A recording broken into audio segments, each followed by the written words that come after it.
Welcome to Schemes Declassified, the series where we dive deep into the history behind Airfix's most striking paint schemes and uncover the real stories they tell.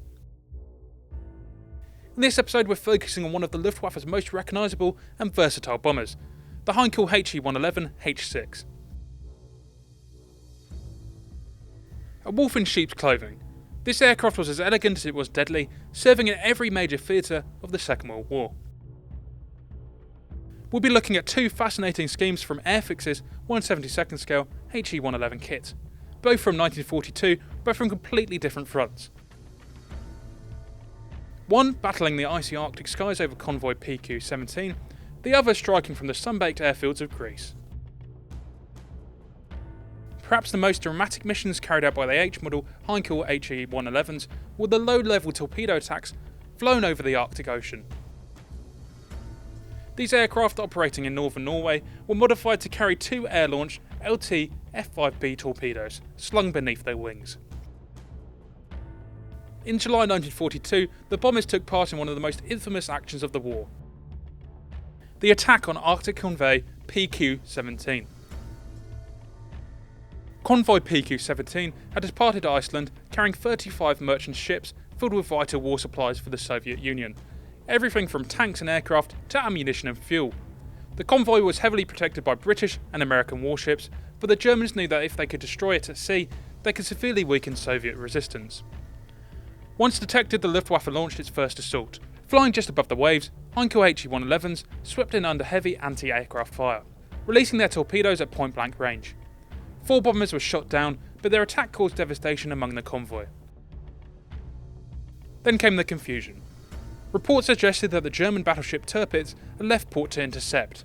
Fearing total annihilation, the Admiralty made one of the most tragic decisions of the war, ordering the naval escorts to withdraw and instructing the merchant ships to scatter and make for Russia alone.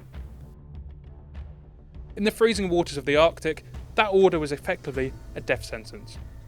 Over the next few days, relentless German air and submarine attacks sank 24 ships. Only 11 made it to their destination. This particular Heinkel, flown by Konrad Hennemann, took part in the final wave of attacks on the 4th of July 1942, flying low over the sea. But moments later, his aircraft was struck by defensive fire, crashing into the sea. The crew were lost, and Hennemann was later posthumously awarded the Knight's Cross for his bravery under fire. This scheme represents one of the 26 He-111s that took part in the devastating strike, a sombre tribute to a pivotal moment in the Battle of the Atlantic. While the previous He-111 was battling Arctic convoys in the far north, KG-100 operated at the opposite extreme, from the sun-baked airfields of southern Europe.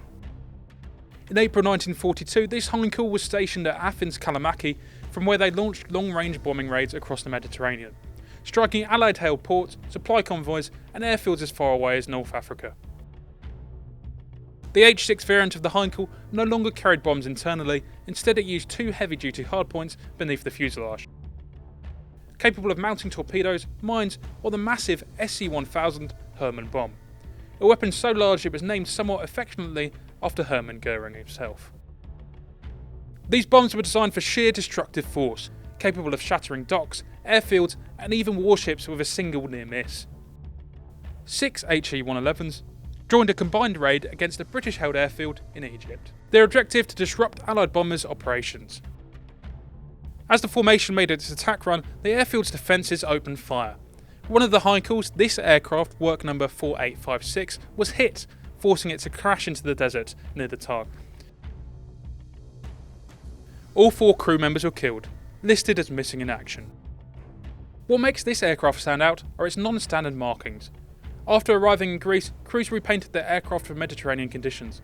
Black undersides and large RLM 80 olive green patches over RLM Sandgelb 2. Only the essential identification markings were reapplied, giving these bombers a rugged, field-modified appearance that's particularly distinctive to modelers. So there we have it, 2 aircraft and 2 extremes of the war. From the icy waters of the Arctic to the blazing skies over Greece, the Heinkel He-111 H-6 proved to be one of the Luftwaffe's most adaptable bombers. Each of these Airfix schemes tell us a story of daring missions and tragic losses, of pilots facing impossible odds across vastly different fronts. So now the question is, which scheme would you build? Let us know your choice in the comments below, and don't forget to like, subscribe and join us next time as we uncover another story from aviation history in Schemes Declassified.